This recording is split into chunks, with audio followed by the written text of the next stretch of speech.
beg your pardon? Meredith, who is this coarse person with the foreign accent?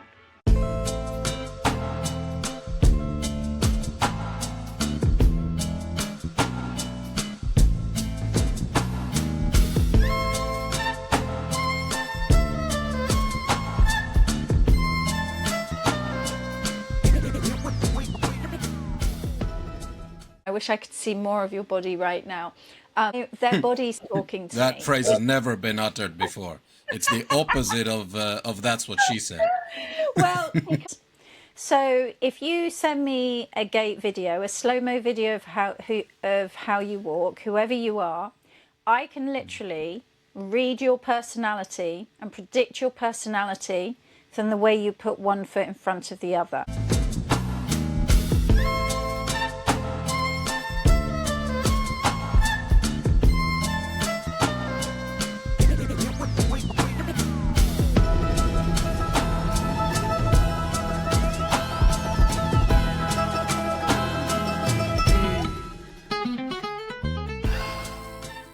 All right, hey, Victoria Salomon, welcome, first of all. Thank you, Danny. Thank you for inviting me onto your podcast. Well, we've done all kinds of medical weirdness, but it's been a while, and this one is interesting. What proportion of people would you guess are in some kind of chronic pain in the world, if you had to just ballpark figure? That's such an interesting question. I would say the first thing that comes to me is 50% of people probably have some kind of chronic pain in their body. Yeah. Like okay. Chronic pain, I mean, chronic pain, it's like what level? What level? Because on a scale of 1 to 10, there's like 2 or 3, or then there's 6 or 7. So it really depends on level. The higher you go, the less there would be. Yeah. You've instantly proven your professional, what do we call it, kudos or expertise here, because while I asked you, I asked ChatGPT as well. In Britain, estimates are well higher than the global average, so 35 to 50%, and could be 43% as a sort of an average of average estimates, a sort of pooled estimate. Yeah. But in other places, surprisingly, it doesn't correlate with obesity statistics, for example. United States, only 20 to 21%. So is there something in the water here, maybe? I mean, I've spent a lot of time in the United States in the last year, and a lot of them, I think, are, what can I say? There's a lot more outdoor pursuits that I see that are seen as normal over there. So I don't know. I'm kind of clutching straws here because I don't know how the statistics work and how they've worked it out. But I think in the UK, first of all, with the National Health Service, people are more ready to disclose because they've got free support, which you don't get in the US. So people aren't necessarily going to disclose what's wrong with them because it's going to cost them loads of money. Yeah. So that, I mean, regardless of how they've compiled the statistics, it's an issue that would touch, let's say at least a third of the listeners. Yes. At some point in their lives. It's a crazy figure. I wouldn't have guessed it was that high, but yeah, so chronic pain is everywhere. Like, let's just call it every third person, yeah. Yeah, of course. Because and then you've got, is it physical chronic pain? Is it emotional chronic pain? Is it from an injury, or is it literally undiagnosed chronic pain, as in they can't work out what's causing it? So there are many, many different types of chronic pain and different reasons for chronic pain as well. Yeah. And then there's if the pain's so bad, then it becomes like a compounding of factors. Like if it's affecting your sleep, then it's going to affect everything, your life, your work, your relationships, and then you're in this spiral, right? And then it leads to addiction, to pain medications, everything comes in. All of that chaos. So a few years ago, I actually set up my own podcast for a while, and it was called The Positive Power of Pain. And on that podcast, or what I always used to say was that pain, if you looked at a scale of 1 to 10 of what people would call pain, I personally would say, with 10 being the highest level of pain, that 0 to 7 is pain, 8 to 10 is trauma. Because there's a big difference between chronic pain in the body and pain that is so great that it creates trauma in the body. They're actually different qualities. And my thing with my podcast was that every number was a voice of pain, and listen to the number. You know, every level of chronic pain is trying to give you a message, and if you don't listen to it, like 0 to 1 is 1 is a whisper. Like, it's just a whisper. 2 or 3 is like, hello, hi, I'm here. 3 to 4, 5 is going, okay, I really am here. I could do with a little bit of help. 6 is, I need help now. 7 is, this is really serious now. By the time we're in 8 to 10, we are just in, I can't function, I can't exist. That's going to be destroying relationships, capacity to work, capacity to have good mental health. You're in a whole unmanageable situation. Pain is manageable. Does that make sense? Yes, a lot of sense. It's manageable. So if we go to the basics, I mean, this phrase, I guess, alternative medicine, by definition, is either things that regular Western medicine has either disregarded because there's no evidence that it works, or things that they haven't bothered to look into yet, or there's been no funding for research for it. Multiple reasons, could be even political reasons. And I guess your method is in the latter camp. Where do we start? So let's say people are in pain, the doctor doesn't help, the physiotherapist, whatever conventional places you've gone to don't help, and they come to you. Where do we start that's different? Where we start that's different is that I work from a position of education.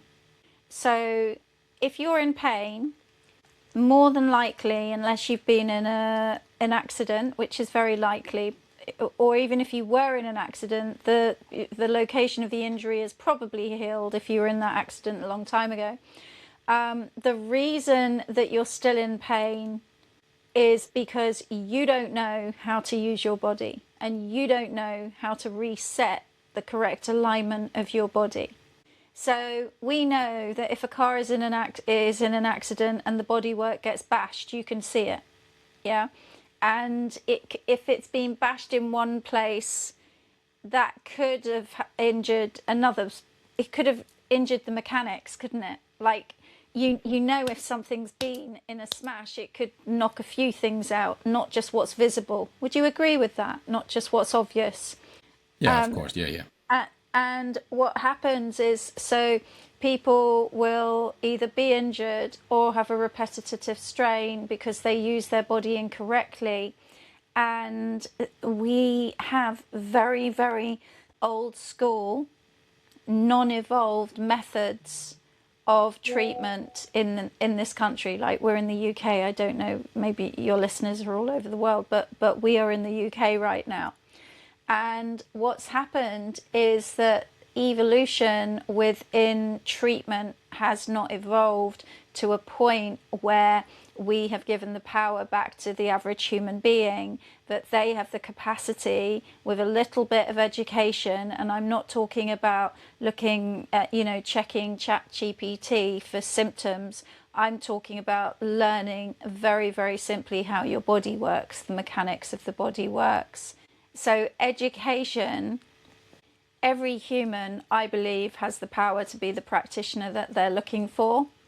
But the medical model and a lot of alternative therapies are actually dependent on people being sick. It's a bit crazy, it's like, it's not just the pharmaceuticals, it's not just the drug industries.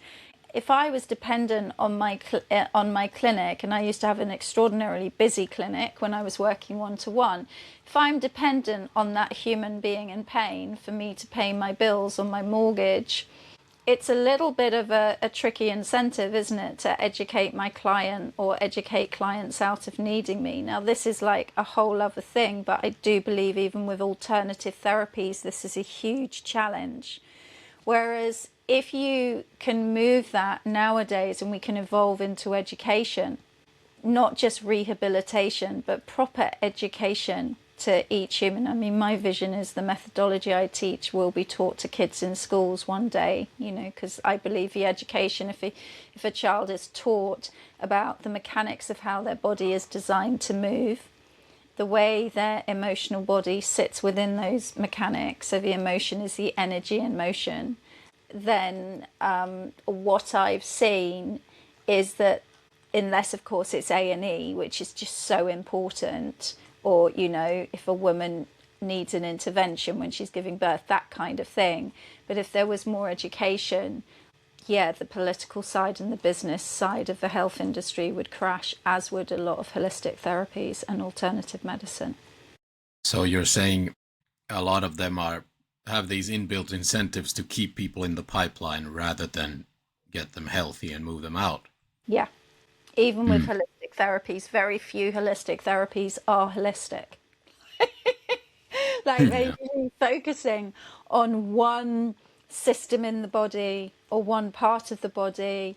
You know, I would leave certain things out of them. So, you know, traditional Chinese medicine, something like reflexology, they do have the capacity, obviously, to work on all systems of the body.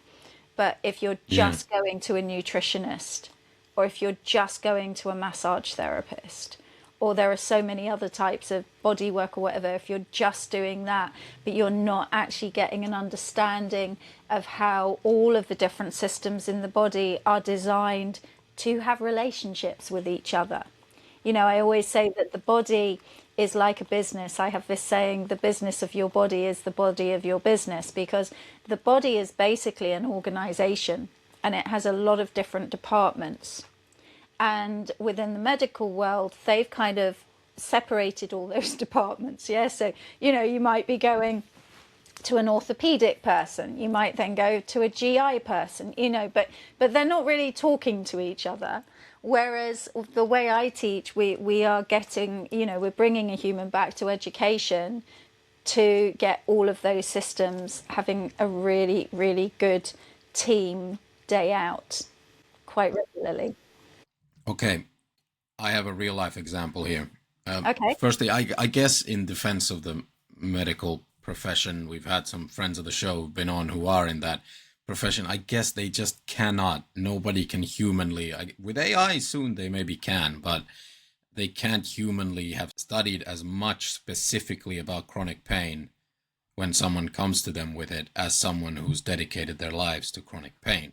So people, even patients themselves or alternative medicine people, have a higher likelihood of success just because they're focused on only that issue, right? Whereas doctors have to have this like wider education. Yeah, so doctors are specializing, aren't they? So what I mean, I heard a statistic at one point, let's say a general practitioner knows 5% of everything, whereas I probably know a good 90%. If someone came to me about chronic pain, I mean, yeah, I it's just my back. But having said that, I'm also a systematic kinesiologist, so I've worked very much with digestion. I'm also a gait analyst, so I work very much with, you know, observing, well, the main thing I do is observe bodies to see how they move, how every single bone and joint is functioning. I think a doctor, you know, based on what you're saying, they've had to learn everything. Therefore, exactly, are they the expert? And yet people are conditioned, definitely in this country, to believe they are the expert. Yeah. There's the problem. So a real life example, let's say this is me, so this is easy for me to talk about. I might have a case for you here. Let's see how we would tackle this in your method. Yeah. I know how it started, so I know the root cause, and I've even gone with the symptoms to doctors who don't believe the root cause. when I was a young man, this is now maybe 15 years ago, I ran into a wall, literally, for various reasons that we don't have to go into, and I was wearing a heavy-duty boot. So you can maybe guess what kind of environment that would have happened in. And also carrying a lot of weight. So a lot of newtons, a lot of force went into the front right big toe. Impact. Okay? Oh, Impact. A big toe is so crucial. And after the impact, I knew something went wrong. But because of the heavy-duty boots supporting it and everything, I could just continue what I was doing. And then the next day, I could continue what I was doing because of the boot. And then, since then, I've just continued and done whatever I wanted to. But it's reduced in how often it flares up. But initially, for the first few years, it would just then randomly flare up when I was walking or trying to drive a car, to the point where I couldn't push down with my foot on the accelerator, or I couldn't walk any further. Nowadays, it's gotten better and better slowly. Body heals itself, but something broke down there. And then I went later on to a GP in Britain, and I told him the whole story. Like, it's been like 5 years. I should have come sooner, but maybe we'll look into this. And one of them, I went to several. One of them did the right thing, sent to MRIs, sent to X-ray. Nothing. Couldn't see anything in them. Yeah. And then one of them, actually, because nothing was in the MRI, chose to diagnose me with gout. Right. And so I laughed instantly. I was like, okay, I'm like 24, 25 years old. Yes, sure, at that age you drink too much. And yeah, I love seafood. But I'm also, at that point, I was exercising 9 or 10 times a week in some form. And I had friends who were in a sports team at the time who were medical students. And they were like, that makes no sense as a clinical diagnosis. And since then, I just gave up. It's still there. I know the problem's there. Like, if I stretch the toe now, I can feel it. Not pain, but just like annoyance that I know it's broken somehow. So where would we start at your shop then? So immediately, the moment you're talking to me about your chronic pain, I'm already scanning your body. So right now I can see 2 shoulders and your head. Yeah. Now, I can't be absolutely sure what chair you're on, but I'm already reading the way you're using your upper body. Okay.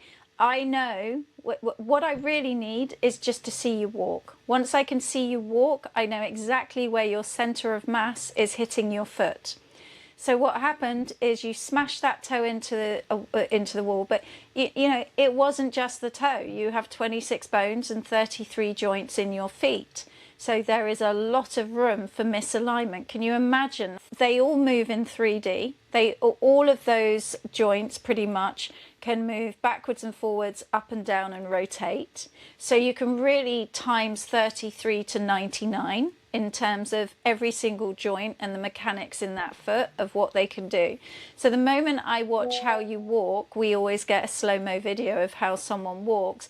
I will know exactly, based on the direction of where your feet are pointing, based on orientating you in a clock face, and the distance between your feet. Like, it's mental. I'm just a laser. I'm just reading your body. I'm then looking at what your pelvis is doing, whether it's stuck in what we call an anterior tilt, which is a very arched lower back. I'm looking at where your head is. I'm looking at where your center of mass is hitting down on your feet, the weight of your body, based on the orientation of every single bone and joint in your body, because you have 206 bones in your body, and you only need your head to be too far forward. So when your foot kicks off, it's very likely that you were just doing something where your upper body was more forward over your feet, so the center of mass just drops down on the big toe. But it's also about the direction your foot is going in. So I can't read the whole thing from your shoulders, but I'm already curious. So what I always say is, once someone starts talking to me, and I wish I could see more of your body right now, their body's talking to me. That phrase has never been uttered before. It's the opposite of that's what she said. Well, because I'm like this envoy for people's bodies. So I'll meet someone, yeah, and they'll start saying this whole story. But what I'm doing is I'm just I'm just observing their body, because I know by what their shoulder blades are doing, by the height of shoulders, by rotations, by what the head's doing. It's giving me so much information, not just what's going on for musculoskeletal, which we're talking about here, but also how that's impacting every other organ and system in your body, which is pretty fascinating stuff. Okay, that is cool. And to push back a little bit though, but this is now being implemented. The Gait clinics do exist, and GPs do refer people there, right? Completely different. Oh, Depends okay. who you go to, actually. You know, when like you need to find a garage for your car, and you don't really know the history of that mechanic, do you? They could be really good. You could have stumbled on the best mechanic ever, or it could be a really dodgy one. So there are Gait clinics for sure, but what is the purpose? Is that Gait clinic there for a pair of shoes? There's a lot of that. Is that Gait clinic there for sports performance? There's a lot of that. Yeah. Is that Gait clinic? So, you know, I really love observing research. So I went to a conference last year in Dallas, and they had all this gait machinery to test people's gait, right? And the funniest thing was that someone who's done my program just happened to be a researcher on that team. Long story, but so it was nothing to do with my program. So he let me in the room to see all the gait machinery, like you know, that all the way they were assessing gait. And I was mortified, because there was no biomechanical expertise in the room. It was all kind of machines measuring center of mass, and it was very one-dimensional. And they were setting people up, assessing gait and the mechanics from a place that I would never set people up from. Like they weren't even starting people in from my perspective, a correct biomechanical alignment for the bones, because this was all muscle led. So you'll have Gait specialists who are looking at muscle groups the whole time. Whereas when I'm looking at your body, I'm looking at your bones. I'm looking at your joints. It's a different version of Gait. Okay. Speaking of which, so what's your background then? Where's the body knowledge from? Okay, so I grew up in a really, really disturbed family with both a huge amount of mental illness and physical illness. And I ended up with my own chronic illness by the time I was 19. So, and there were 3 people in our family who took their lives. So by the time I was 25, 3 people very close to me had taken their lives. So I knew that there was a real problem, because none of the services or people these people had turned to had been able to help them. So that began when I was 25, as I began to recover from yet another person taking their lives. That began a life's conquest to work out what the hell, how do you solve chronic pain? So first of all, I did a holistic therapies course, just basic massage, aromatherapy, reflexology. Reflexology I still adore, by the way. I think that's a very, very cool practice. And then I didn't practice for a while. I had my young children, and then I opened a clinic from a GP surgery, and then I went and did a degree in clinical massage, because I was very, very good at my job, but I didn't know why I was getting the results I was getting. It didn't make sense to me. So I was a very intuitive healer, one might say, but I didn't have the knowledge. So I went and did a degree level qualification, 4 years in clinical massage, many different types of touch therapy, trigger point therapy, myofascial release, soft tissue release, all that stuff, rehabilitation, orthopedic assessment, all of it. but I was still fascinated. Oh, and then I also trained as a systematic kinesiologist because I was really fascinated by muscle testing. And I knew that even though I was a clinical massage therapist, I knew in terms of Chinese medicine and things like that, that different organs related to different muscle groups and different meridians. So I found systematic kinesiology was a very good model for that. So I did that. And then it still wasn't enough for me because I was fascinated at how people created pain and I would see patterns. So then I saw a book called What the Foot by a guy called Gary Ward, and that I was love my that. I know, What the Foot. What a title. Exactly, because I was always, no matter what I trained in, I knew that reflexology had a power over the physical and emotional body. And that, to me, it was an area no one had come up with the goods. So I was training, but there was a whole area that didn't make sense to me. So I go off and I train with Gary Ward, and I'm in this room full of, let's say, 40 people in London, and it's got Olympic coaches. These are now the people who want the body to perform. Okay, so we've moved from the world of healing and trauma and chronic pain into the world of getting the body to perform and, get Guinness, what is it, Guinness Book of Record, to be the best, for the body to perform at the best it could. And so in that room, I personally had a life-changing experience in my own body, where through using biomechanics, because Gary Ward is all about the bones. So when you hear me talking about the bones and the walking, that was in that room. But they were using that definitely for chronic pain. Yeah, because obviously sports people get very injured. So that obviously they were on that, but they were not.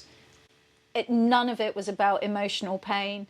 None of it was about a more spiritual experience of just living in the body and alignment, and more about, how can I describe it? Just the emotional day-to-day well-being of just, for some people, their gold medal is simply getting up in the morning and not being in pain. Yeah, it's not about winning a gold Olympic medal.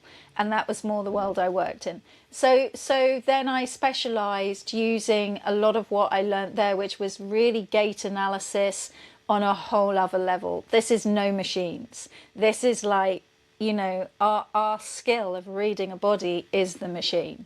Okay, our skill of knowing what your bones are doing is the skill. And to me, that's about a frequency of being able to tune into another human being's body, to almost be able to move into it, which is what I do. I think I have a bit of a reputation. It's not our skill, it's your skill. I wouldn't know where to start. I do teach it, because I do teach practitioners in my methodology now. So I do my best to duplicate that I learned, so that it's not just me, because the legacy of what I put together. So just to say, so then basically I said to them after that workshop, I did a few, I spent a lot of time training with them, and I just said to them, there's something else going on here. This is not just working with the physical, but there's something else going on here, because I just emotionally, everything was regulating, things externally in my life were just transforming. It was like there was something energetic, which is a whole other conversation about frequencies and things, but something was changing. And they just said, Victoria, people aren't coming here for us to get that out in the room. And that really frustrated me. So that then put me on the mission to turn what they were teaching to very high level sports people, or high level, osteos, physios, the top of their game, to take that knowledge and turn it into something that the average human could learn for themselves. Okay. Let's go there then. This is super interesting, because from all that I gathered that you've built this like hybrid method. There is real science there that you've gone and learned, and then there's something that maybe the medical establishment would call psychosomatic pain. You would call it, and alternative healers often have different language like energies and positivity, but it's the same thing, right? Where how much of this can be mental? Like if you, like that's part of the picture is to change the mindset, right? Like I'll look at your gait and we'll fix what we can, but then you have to sort of open your mind to this new thing. Yes and no. I can make it much simpler than that. So people have personalities. Okay, we know there are different types of personalities. So if you send me a gait video, a slow-mo video of how you walk, whoever you are, I can literally read your personality and predict your personality from the way you put one foot in front of the other. So this isn't psychosomatic. This is actually the biomechanical and the relationship, your biomechanics. So that's the way your bones and joints are aligned, your posture, yeah. The relationship that is happening with your autonomic nervous system. So you have a parasympathetic nervous system, that whole rest and digest thing sitting around your pelvis. You have a sympathetic nervous system in your spine, and kind of like the whole thing is meeting in your brain. Okay, and what we know is that the alignment, or this is where I want to do so much, you know, I'd love to get my research evidenced, obviously. But so is it psychosomatic?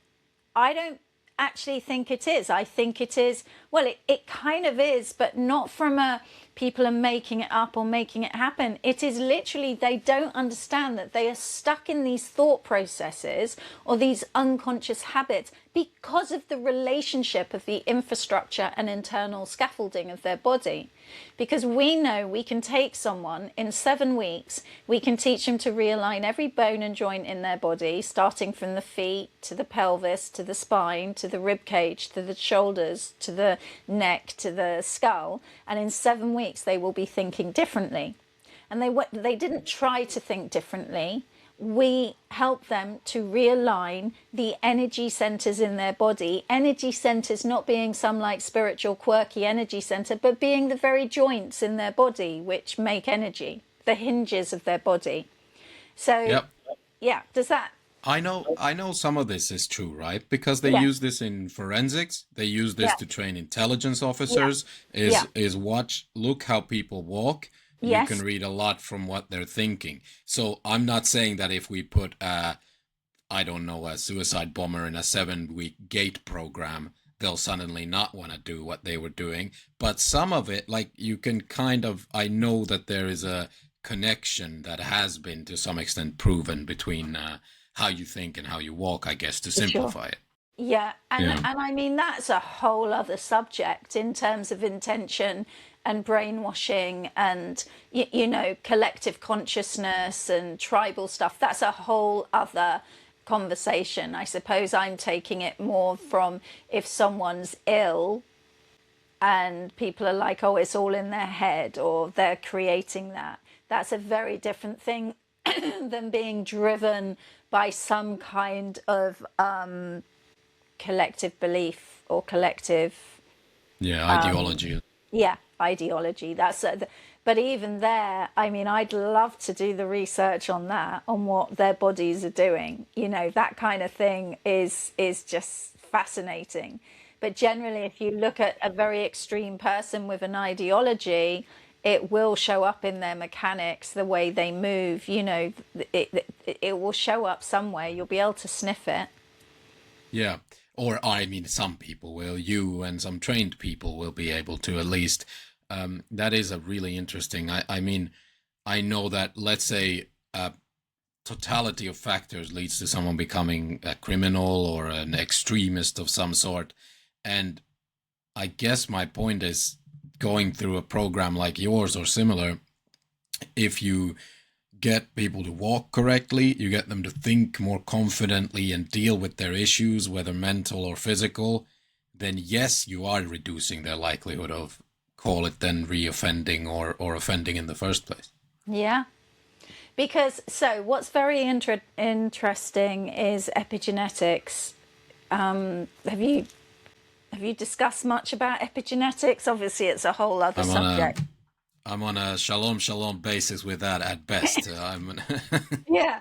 So okay, we've all heard people say, oh, it runs in the family. Like, it's like, oh yes, cancer runs in the family, or blood pressure runs in the family. Yeah, that whole thing. So we all know, even the medical world, obviously they're like, is there a history of this in the family? So that is, that's for genetics. Okay, the epigenetics is, how can I describe it? Because I'm not an expert in epigenetics, but in terms of context, I think it's very important. An example of a research that was done on epigenetics was they had a female rat. At this point, the female rat had never had children. Okay, never had baby rats. They have her in a cage, and on the two sides of the cage they put food, but one side where the food is, the rat gets an electric shock every time they take food. And in the end, the only food there was where the electric shock was. Okay, then that same female rat, they impregnate her and she has babies. Okay, so the babies are born after the whole electric shock incident. The babies are then put in the cage, and even if the only food that's in the cage is where the electric shock was given to the mother, they'll never take the food from that corner. So what we have there is the fact that we have cellular memories in our body, which create habits, which create postures, which create emotions. So a lot of people are walking around, a certain element of undiagnosed pain. So people who have pain, the fibromyalgia people of this world, or, whatever it is, the people who have pain and there's no obvious reason for it, but they definitely have it. They may well have inherited memories in their body that create the very patterns that they have, which is a whole crazy thing. So then when I'm working with people, I have to get them to be open to that. Not as a definite fact, but as a possibility that they may not even ever know the true cause of their pain, because, and it is proven, they may have inherited what's creating the pain from their genetic event.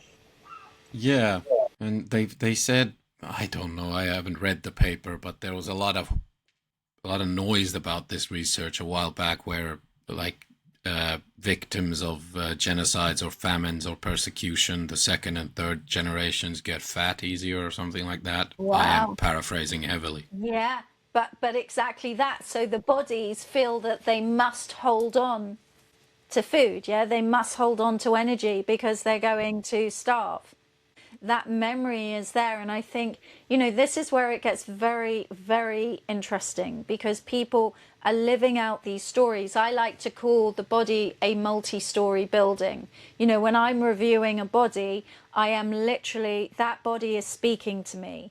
And I know the relationships every single bone and joint are having with each other is impacting that nervous system and sending particular chemicals. Yeah, I won't go into all the details now, but you can read it. And then you realize, by the way, this is not complicated. It's actually stupidly simple. We teach it so a 10-year-old can understand it. The crazy thing is that people have been educated to believe that they can't do this. And I teach this so a 10-year-old can do it. Like, it's crazy. This is not rocket science. The tragedy, the reason there is so much chronic pain is because it has been made, the body has been made so complex, whereas the body is actually a very, very simple organism. Okay, every joint just needs to go, or bone needs to be able to go backwards and forwards, up and down and rotate. That's it. That's not difficult to understand. Yeah, your hand, your wrist right now can go up and down. Yeah, it can rotate, or it can, it can do different things. You just go through checking that each part of your body can do those things. And then we've got gravity, yeah, and gravity, like the weight of what's above, just needs to get out the way sometimes so those joints can move easily. Right now, by the way, your toe, it's a real punch up between gravity and alignment of those joints. That's all it is. Really, it's really interesting. So from the conventional medical establishment, what is the split between dismissing this completely versus showing interest in the results and coming over to watch or something? So I have doctors who've come and trained with me, both as clients and as practitioners. I have you heard of Joe Dispenza? Have you ever heard of him? Yeah, I've I heard the name, yes, while looking up your stuff, yeah. Yeah, so I'm in his alumni of medical and scientific kind of professionals. So within there, Dispenza is all about unlimited possibility and has kind of created a forum that kind of has a foot, in the science world, in the medical world, and in this more kind of this, what can we say, more complementary world, being open to other possibilities as well. He's a great meditator. His whole thing is about meditation. But within that, I meet a lot of medical and scientific people who are in chronic pain. So they know that something is missing. And then they come and do my program. I've had doctors cry on me. I've had doctors who spent forever and a day, like finessing their art with every good intention and still with chronic sciatica and chronic migraines. And then they've done my 7-week program and within 4 weeks, the whole thing's disappeared. Now, I'm not saying that's the same for everyone, but it's a very, very common thing. So doctors or the medical world, when they see what I teach and when they apply it, I mean, the most cynical scientists can't object to the fact that if your weight is going down a knee, when you're trying to move the joint, it's much harder to move the joint and is going to cause damage than if you've got the weight down the opposite leg while you do it. I mean, it's so stupidly simple what I teach that they kind of get on board because it's kind of like you can't not. So it's been something that for a lot of people like that, it's transformed their lives, and then they've wanted to share it with their clients. Or obviously for a lot of medical people, they can't take it. But I have chiropractors training with me, ones who've been in pain and realized that wasn't what it. But so what I do is not instead of anything, but it isn't as well as. Yeah, and you don't. I mean, this, I guess, it's not for you to answer really. It's a bigger conversation. But Joe Dispenza, for example, does go by doctor, and you don't market yourself as a doctor per se. Do you have any strong opinions about where that line goes? Like, should people know when something is conventional versus outside the box thinking, a different method of trying to address the issue? I mean, this is my biggest challenge. It's just like this is the hardest thing for me because, Dr. Joe Dispenza has the doctor because he trained as a chiropractor. So that's where he has that from. For myself, I mean, I know I have a doctor who trained with me. When she looked at all my work and all the theory, she's like, oh my God, this is... So it's like we live in a society where doctor means a particular things, doesn't it? I mean, I have awards. I have innovation awards and I have tutor of the year awards. So I have been accredited and acknowledged by Federation of Holistic Therapists and people like that. I'm a published author. So, but yeah, what can I say? There are certain paths. We live in 2026, and at this point, certain people, and because they've worked very hard, are called doctors, and other people have worked just as hard and aren't called doctors because they haven't taken the traditional path. No, that wasn't about your credentials, more about Joe's or Dr. Dispenza's, if he'd prefer that, because I mean, chiropractic in itself is more in your realm than I guess conventional, whatever. It's not cellular biology, if we want to put it that sharply, I guess. Well, it's not it's a different kind of cellular biology because it definitely, when you use your bones correctly, it sends different chemicals and changes cells for sure. You know, it's just, I was looking at something today about the chemicals that are made in the bones. So if you use the bones correctly, obviously then you're going to make better chemicals, if that makes sense. So the Yes, bones absolutely. Yeah. chemicals go together. Yeah, yeah, of course, I agree. And what you said about that, like twisting and turning and whatever motion your body can do, that's very much what they look at, and a lot of it is I'm sure very legit and works for a lot of people.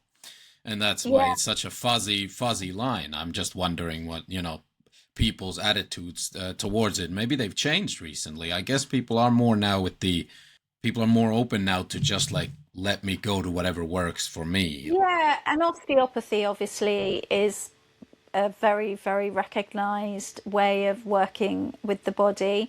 You know, there are many different ways. Physio, I mean, to me, it's all the same thing. It's all a human going and handing their body to another human to be fixed. And my thing is to teach a human to literally learn to stand on their own 2 feet correctly and learn how to do that for themselves. So I'm not very attached really to any specific modality, you know, or any particular doctor. As I say, that none of that is really about education. That's about, you know, whether you're taking a pill or whether you're handing your body to another human, which, by the way, there are times which that's so legitimate. And also touch is so important. I am not delegitimizing or minimizing the power of any of that, but people should also have the education and be given the opportunity to learn the very basics of how to use their body. And that's my mission. Do you think it's a really good time for your method because of this people opening their minds? Let's say, I don't know, stiffs like me or anyone else, because right now in the world more generally with AI and the US government is releasing UFO files by the week, and like people's way of thinking about everything, their reality and existence is changing. So Yeah. is this a particularly good time for doing what you do? So I work with polarities, like ranges of movement. And I think it's very fascinating that at a time when artificial intelligence, it's like escalating, that to me, alignment intelligence in the opposite direction is more important than ever. The internal mechanisms, the internal intelligence of the body, for people to get in touch with that. And I do believe, you know, everything I teach is about balance. If you're going that way in that direction, you also need to go as far in the opposite direction, as above, so below, all of that kind of thing. So I think nowadays it's pretty scary, people's detachment and their expectation that something external to them can fix themselves, that something so clever. But you know, I had a guy, he worked very high up with health and well-being AI for Google, and he ended up doing my program. There was no AI that could get him the intelligence that I could get him in his body. Didn't exist. You know, and it's really interesting when I meet people like that. Also, when I meet chiros, when I meet doctors who are, they're looking for what we have. Now, I'm not saying that what we have is, you know, going to solve everyone's problem in the world, but it is a foundational thing. The intelligence, the mechanisms, the internal intelligence of your body has everything you need to heal you, unless you do have, you know, very unfortunately, a specific pathology that is almost so poisonous to the autonomic nervous system or cells in the body. But what is that? That's maybe, I mean, you said the percentage of chronic pain. I'd be more interested to know, what is the percentage of disease that can't be addressed by a human being learning how to drive the vehicle they live in correctly? And learning to drive the vehicle you live in correctly is not going to the gym. It's not doing a yoga class or a Pilates class or even Qigong or Tai Chi or whatever else it may be you like doing. It's not running. Learning to drive your vehicle you live in correctly is simply learning how your bones and joints are designed to articulate and the timing of how they are meant to do that. So makes a great deal of sense.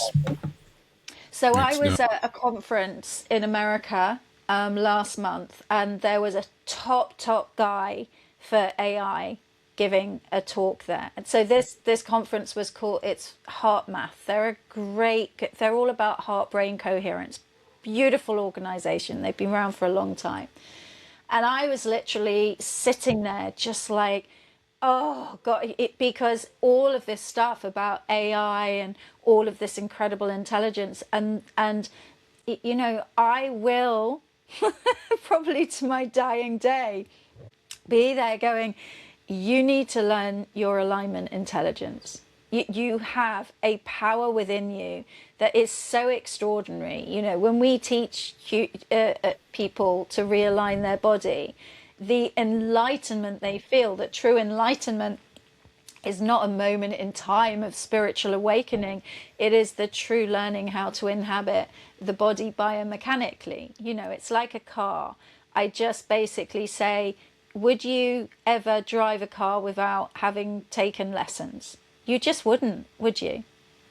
And people are basically living in bodies without ever taking those driving lessons in their car. That's all we do. This is an analogy that's hard to argue with. I think I have to agree with that. I've never. What's even more interesting is that so most people, when they're thinking about their body or energy and meditation or therapies or eating well or, you know, all the fads, you know, creams, supplements, blah, blah, blah, blah, all well and good, but basically that's just the fuel you're putting in the car, right? That's the petrol that you're putting. That's the gas. That's the diesel that you're putting in. And you could put that in to a second-hand wreck or a top sports car, okay? Put the same fuel in, doesn't really matter. But if one of the wheels of that car is going in the wrong direction, if the bearings are slightly off, it doesn't matter, does it? That car is not going to drive well. And that is mechanics, and the human body is the same. So when you hurt your toe, okay, the mechanics of your foot, it wasn't just the bruising. Initially you would have had the bruising, you would have had the inflammation, you know, the immediate impact stuff, but the residual effect, the thing that I used to be dealing with ever since was the impact it had on your mechanics and the compensations in your body, okay? And that's the bit where we teach you to be the master of that. So you would end up telling me, okay, Victoria, I realize now, you know, because my pelvis is a bit rotated, because the metatarsals in my feet weren't articulating particularly, whatever, you would be telling me now exactly how you're recreating that pain. That's my job, to get you to be able to tell me. Yeah. You ready for a weird one? A fun one? Go for it. Based on their gait, what do you think is going on in a penguin's mind? Or what happened to them in their life? Oh, a penguin's gait. Oh my goodness. Wow. So they just flap along, don't they? So they're stuck. I don't know. I'd have to really look at a penguin walking. You know, I've seen like the March of the Penguins, or is that what it is? All I was going to say, there's a whole movie about it. Yeah. Yeah, exactly. So they are stuck. If a human's foot was like the penguin's feet that I remember seeing, that's a very pronated flat foot, right? So it's like flat, flat, flat, flat, flat. They don't have like supination, which is a whole other energetic experience. So they're just, wow, oh my God, to embody, to move into a penguin. They're just very, very on track, aren't they? Like they go in a straight line. Would you agree? And I don't think their feet can cross over one in front of the other. Would you agree with that? Yeah, they seem like they're real fighters. They're determined, but they have the wrong tools. Nobody ever taught them how to drive their own car, other than in the Yeah, water but they they know. are animals and they don't have a human brain interfering. Yeah. So, so I mean, I'd need to look at their spine. So I'll tell you what is so beautiful. I've spent a lot of time in America in the last year and I've been around a lot of seals and sea lions, and watching them move around is just extraordinary. Like the way they just have to kind of lunge and throw their bodies around, and they kind of, I mean, they are extraordinary. I always say, without our bones, we would be a pile of mush. And then I've spent a lot of time over there, and they are a pile of mush. And Yeah. and I think, when we can connect to the alignment of some of these animals, I think it's a really beautiful experience. But I'm not a penguin. I'm a Here's human. what I once spent like 2 hours in a zoo as I was maybe a teenager or something, Yeah. just staring at a penguin enclosure where they had a water slide, and they would slide, swim full speed. It was incredible, and then do that shuffle that took them like 15 minutes to get back to the top of the slide, and they were just doing it in order, in a Great horse. organized queue, and then full speed. And I think we can Great learn a horse. lot about, yeah. And Yeah. imagine the mindset if we just did that, which is work really hard and then just have full speed fun and then work really hard again. So let me tell you something which is really funny about humans, okay? Which we know we can read, because you've picked up on something so exact there that they do. The way they're designed is very specific. I don't think their gait can go wrong. I think the way their feet are attached or whatever, they can only go in a particular direction. Whereas we have these long legs. Agreed? Penguins do not have long legs. They have these feet, these flippers or whatever. They are just attached at the bottom of the body. What gets us into trouble is these long legs, because what happens with the legs, so what we know is that if we're looking at someone's gait video and they're walking, so we're always like, the second toes are the eyes of the feet. So the second toes of your feet should be pointing to 12 o'clock, going straight forward. Okay, so those penguins are going straight forward. A human is far more likely to be someone who goes straight forward, always going clear with their direction, if both their second toes are facing 12 o'clock. But what do we see? We see that humans, a lot of them walk along with one foot, the second toes pointing in one direction. So let's say the right second toe is going to about 5 past 12, left second toe might be going to about 5 to 12. And those people who present like that are just find it really hard making decisions, because their body is literally trying to go in two directions at once. Then we have the ones who literally one foot is going straight forward, but the other one is going off at an angle. Those people will kind of be trying to get on with something, but something's always taking them off in another direction, right? Then you have the people where one leg like swings in front of the other. Those people are the most controlling people. And this was something I started to pick up on, and it just became more and more clear that literally the way a human's feet are directed is literally, well, it's the foundation of their whole being. It's the foundation of their nervous system and everything. And it is ridiculous how accurate it is. Yeah, and there is something called an ADHD gait, right? Oh, yes. So their first metatarsal heads. So I know your listeners can't see it, but here's a foot, right? You can see it. So here's your big toe. Yeah, there's the toe, but there's the first metatarsal heads. So the ADHD people usually, well, definitely, either the first metatarsal head will not be touching the ground when they walk, or the fifth metatarsal head. So these 3 points, the first met head, the fifth head, and then the heel are what we call a foot tripod. No ADHD person has a good connection with their foot tripod. And there's data proving this. Like, how many ADHDs would you have observed with this? I've worked with lots, and I mean, the shame and the challenge I have at the moment is, I mean, we're looking at R&D obviously to try and evidence what we see, but what we know, I mean, I've had ADHD. The first woman she was giving a talk about ADHD. She was a speaker at an event giving this talk, and it was painful because she was like saying all this stuff, but her body was telling me all this other stuff. So I kind of took her aside at the end of the event, and I was like, you know what you were saying? And I asked her some questions, and it was like a mask dropped, because I was talking to her because I knew her body, what her body had been telling me. I knew what was possible.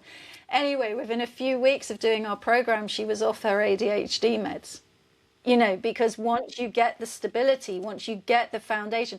What is ADHD? It's a mass disorganization. It's a mass unmanageability, whilst also, you know, that person is probably a very, very intelligent person, like with all these magical superpowers, and yet can't organize any of it because the actual internal scaffolding of the body is completely unstable. So if you bring in the stability and the manageability of the container, then that person is left with their superpower, creative, like neurodivergent incredibleness, but not in a state of instability. So if you look at people with autism, you'll notice usually that their heels don't touch the ground. Like if you look at children, you'll see the way I've seen that. Yeah, I've seen that. And if you start to get the bones working correctly, so this is really cool. This is one of the first things we teach. Again, I know that your listeners can't see this, but can you see here? So here is the tibia, which is the big bone on the inside of the leg. Then here's the fibula. We call it the feeble fibula. But what do you notice? Can you see how the heel bone is actually only under half the leg? And here you've got the big gap. Can you see that? Yeah. So your ADHD person, and not just them, many people with chronic pain, they're not using their heels. They're landing in this space. And it's sending a ricochet of distortion and chaos up through the nervous system. Yeah. So so your bone in your foot, the bit that you can feel, those bits that jut out in your ankle, around your ankle. Yes. If you walk incorrectly, I can see what you're saying now. Yeah. It imbalances. Yes. You put your entire body in an imbalance. Yeah. Think of a table. If a table's wobbly, do you just hold the top of the table? Nah. You go to the connection with the ground, don't you? That's immediately where you get to. So it's the same here. It's the fact that, and it's devastating. And this is where so much chronic pain begins. Just the lack of understanding. So that word just makes me crack up, because what is the word? Understanding, like the way we stand from underneath us. And if people could just have an understanding of the way they stand, and the mechanics of all of this. So, you know, coming back to your toe, what we know is, I haven't seen your feet yet, but what we know is that your center of mass is all over the place and these joints aren't moving correctly. But you can easily change your center of mass, and you can usually pretty easily, with the right direction and orientation, get your joints moving correctly. But you do need to know how to do it. But that's not difficult. Yeah. What about someone like the Gibb brothers in the Staying Alive video? What's going on with them then? What are they doing? I'm just thinking of them putting their arms in the air. Or the heads are coming out of the windows, but the gait is very famous, like confident, the shoulders are moving. Oh, yeah. So that just tells you, doesn't it? The way the body moves is just like, I mean, that's different because that's performative gait. I'm not interested in that. I had a guy, I was in Las Vegas a couple of weeks ago, and when he heard what I did, he started doing this silly walk saying, oh, read my gait. And I'm like, seriously? That's not your gait. Like, don't kid me. Like, I want the gait of that human when they don't even know they're being looked at. That's the gait that I'm looking at. A kind of, yes, watch me walk kind of gait is not your gait. That's a whole other personality. That's a whole other thought process that's impacting the way you're moving. You gotta get it. So if we have people in the room and we want to film their gait, I always make someone talk to that person whilst they're walking, asking them, what are you having for dinner tonight? What are you know, just to distract them, because we've got to have the real way they move. Yeah, excellent. Yeah. Hey, for the end, remind people where they can find all your stuff, and also tell us an inspiring story of success, so that we can walk away with a feeling of how this all can work for the best. Okay. So you can find me on Instagram. You're going to put the links and everything with this. Okay. So you can come to my website. We have 2 freebies. We have something called the 7-day pain fix challenge, which is it's going to help your body calm down whatever the pain is, and it's also going to take you on a little journey to start to educate you. We also offer a slow-mo video kind of free discovery call, because we love to introduce you to yourself and to what your body's doing that you don't know about. This can be done remotely, right? Yes, for everything people is done remotely. So I work with people globally. It's even in a few different languages, which is really cool as well. So yeah, inspiring stories. I'd actually love to just share a couple because they're very simple. One is, I met a guy, he was about to go for a hip replacement surgery. He'd been putting it off for 10 years and he was finally going to do it. Then someone heard about me, and so he came and he met me. And on the day when his hip replacement surgery should have been done, instead he was recording a testimonial for me. So okay. That's incredible. Pretty extreme. But then the other one, which I'd really love to share, is more about people who have fibromyalgia or hypermobility, EDS, because I think those are pathologies which people really believe there's no cure for. And I'm just not prepared to tolerate that. If you haven't learnt to realign your bones and joints, then you need to do that. And then if you still want your label, if it hasn't resolved it, fair enough. But we've worked with many people. You know, I had one woman come to me, literally chronic fibromyalgia, just terrible, and EDS. And, you know, all over the place, the ADHD, everything unmanageable. And, you know, as with everyone, I said, give me 7 weeks, just give me 7 weeks. And it doesn't mean in 7 weeks that you're going to be cured. I'm not interested in curing you. But in 7 weeks, anyone who comes through our program has a level of education which they know if they continue to use it, like already the breadcrumbs are there. They just keep at it because they realize that this was what was missing.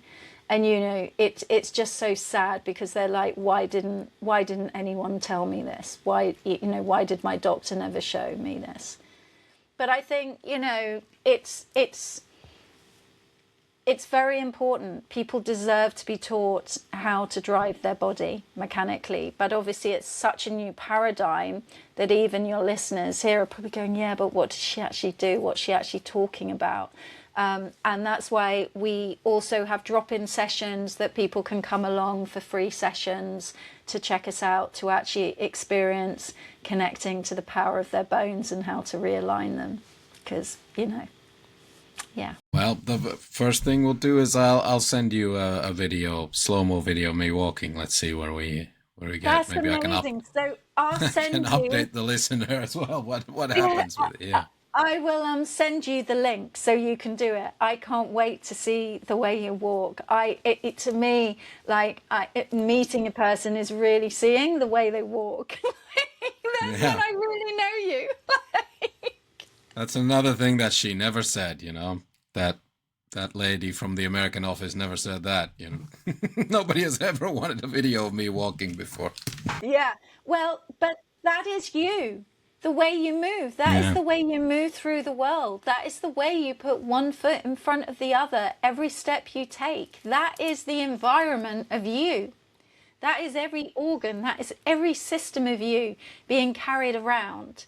And when you learn that, when you actually learn that, oh my God, I've got all these different parts and they're all trying to like work together. I think one of the things I say is imagine an orchestra. Imagine your body is like an orchestra and your body is many different instruments, okay? And each part might be working, definitely. But what do we know? An orchestra, if all the instruments are not playing in good timing with each other, it's a nightmare. It would sound horrendous.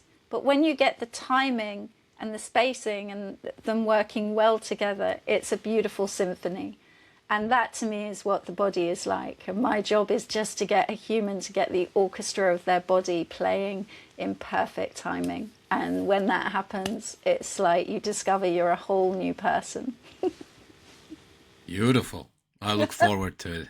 I thank you so much, Victoria. This was exceptionally interesting. Yeah. So many thoughts. Yeah. Lots to think about. And yeah, promise me that you're going to send me your Gait video. I'm going to be really fascinated. Yeah. I shall. Thank you. Yeah. All right. Now, if you enjoyed this episode of The Talking Ass, remember to rate, review, follow the show for more of this weirdness, and share it with a friend, enemy, neighbor, relative, lover even. And press those goddamn internet buttons. Press them hard. Follow, all that jazz. See you next time.